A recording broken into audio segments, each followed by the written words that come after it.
And one of the things we're not going to talk about is Ghost Tower of Inverness, because if you look on YouTube, there are a million videos of people either reviewing or asking Alan about the Ghost Tower of Inverness. And I get it. It was maybe the most popular competition module ever written, still gets played today. At any con I go to, someone somewhere is running Ghost Tower of Inverness. And every convention that I go to, I'm pretty much mandated to run at least one time. So yeah. So yes, I appreciate that. In answer to some of the questions that I anticipate, we might have reference to it. But yes, it was a lot of fun to write. It was based on my pre-TSR employment, one of the dungeons in my campaign. I'm really amazed at the number of times it gets referred to in the second Dungeons and Dragons movie and in some TV shows and a music video. So I mean, wild. Yeah. So we're not going to talk about that. But you did write other adventures. It did happen. Yeah. And one of them that caught my eye was Day of Al-Akbar. And I think more people should talk about this thing, and hopefully you agree. Hopefully you're not like, oh, that piece of trash. Because first off, the Jeff Easley cover art is way better than almost any other module. And those of you just listening, I'm going to put an image of it on the screen so you can see exactly how hot this thing is. So at least it's more alluring. My first question, did you get to pick out the cover art for that module? I suggested it, and I saw the art in preparation. I suggested a general idea, and he was more than willing to go that way. And that was the way it was with most of the art in the early days at TSR anyway. So you got actual input. We could make suggestions. It's one of those things, like, we're going to talk about what I wasn't going to talk about. The Ghost Tower of Inverness cover, for example, is weird and has rightly been amusingly mocked as the escape of the toothpaste monster. The funniest thing about that is that it gives a very misleading idea of what's ahead, which is fine for me as a DM because I don't want them to know what's coming. But in Day of Al-Akbar, the cover fairly closely replicates a scenario inside, and it's still no help. It doesn't provide you any insight as to how to tackle it, and it's beautiful. So it is a harem with beautiful women in it, and the female form is possibly the oldest archetype of art in human history. So you're just living into that immortal legacy of beautiful women catching the eye. That's it. And of course, all of the artists had studied classical art as well as their own pop art and the things that they were doing. So it didn't just happen that way. He was echoing some of the classical poses and things. So. And for those who haven't read Day of Al-Akbar, just to give you the penny overview of it, basically the setup of the scenario is that there is a plague that's broken out in the town that you're in. They ask you for help to go get these couple magical items that'll be able to solve all their problems, but you have to go through a bunch of danger into this bandit-held city. It's practically in ruins, but filled with a bunch of really interesting characters in order to get that back. And there's a lot that you can do with it. So one thing that stood out to me is how amusing this thing is, because on the way to the bandit city, one of the encounters that the party is supposed to come across is this blue dragon with all kinds of magical powers. And right when he's about to destroy the whole party, some time warp thing happens because that's a recurring event in the adventure itself. And then a kind of savior shows up to give aid to the party.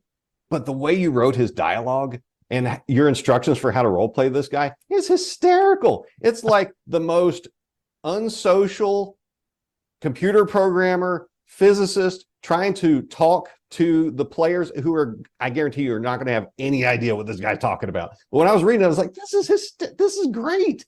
This is fantastic. I guess the phrase that I might use is Godsplaining, instead of mansplaining. It's kind of what I envision some very powerful being would be like talking to us, and he would just ramble on and say, whatever he wanted to us poor simple cretins down on this plane. So it was a lot of fun to write. Now, all those terms that he used to describe vortices and dimensional this and that, was any of that accurate? Because you have a degree in chemistry, right? Yes, and in computer science, but not when I wrote that. Yeah. Oh, okay. Were those terms accurate, or were you just BSing the whole thing? They were accurate and vague. They could be accurate. I mean, they are accurate. They weren't wrong, but almost lawyer speak in that how you can describe a product in advertising, for example. You can vague, but and say my boxed version of bubonic plague isn't responsible for 10,000 deaths. And not one death recorded today. No, 10,000. No, but so, things like that. But yes, I like dialogue. It was reminiscent of a person that played a paladin in a very early campaign that I was in, whose characters seemed to talk like that a lot. So A little tidbit for those who haven't read or played through the adventure. There's effectively 2 dungeons in this adventure, and there's a lot of opportunities for role playing that can help you out in one of those. But in the one where no one really is going to be able to give you any leads on, there is a particular creature that shows up behind a secret door. I think it's a crypt thing. And it comes out and it tells the party that I'm going to disintegrate all of you and destroy you. You have no chance against me. But as I read into that encounter, how you wrote that, so he's just smack talking. He can't back that up at all. He can teleport one of the players away and hope that that scares them off. right. I mean, it's if you only got one thing that you can do, you might as well talk it up as big as you can. It's kind of fun because the players, the audience I was writing it for, may have been used to the D&D tournaments at the time, where you very well could run into somebody that could disintegrate you, no save, or that's it, you're gone. That's the way some of those early tournaments worked. Yeah, and this module doesn't slack in that department. The number of things that can turn your characters to stone or just electrocute them to death, it's not a small number. So it's got plenty of lethality. So you've got the teeth, but you also bluff with it too. And that's really playful. You said that you had a particular inspiration that helped guide what you did in writing this module. Tell us what your thought process was. What was it that you were trying to do with this thing? Well, first, know the items that you're trying to find are artifacts from original Dungeons and Dragons, the cup and talisman of Akbar. They seem to me to have been ignored in many campaigns because all the player characters wanted to look for were the things that would make them powerful: the Rod of Lordly Might, the Qualish's apparatus, and the things that could make them warlords and stuff like that.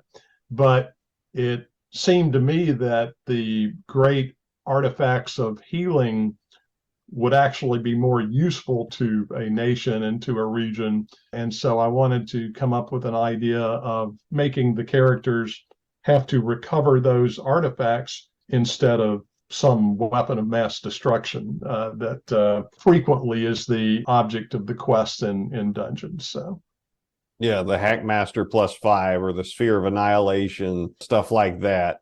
Right, or that soul gem, maddening stuff. But yes, it would. A lot of TV series are guilty of this now. The fantasy things of every villain is universe shattering and things like that. You don't have to be. But anyway, this was one of the few artifacts that helped put people back together again. And I thought it would be really cool to see if I could design a dungeon around that instead of around recovering, some great weapon that some evil, Sauron is going to take. So that was a lot of fun.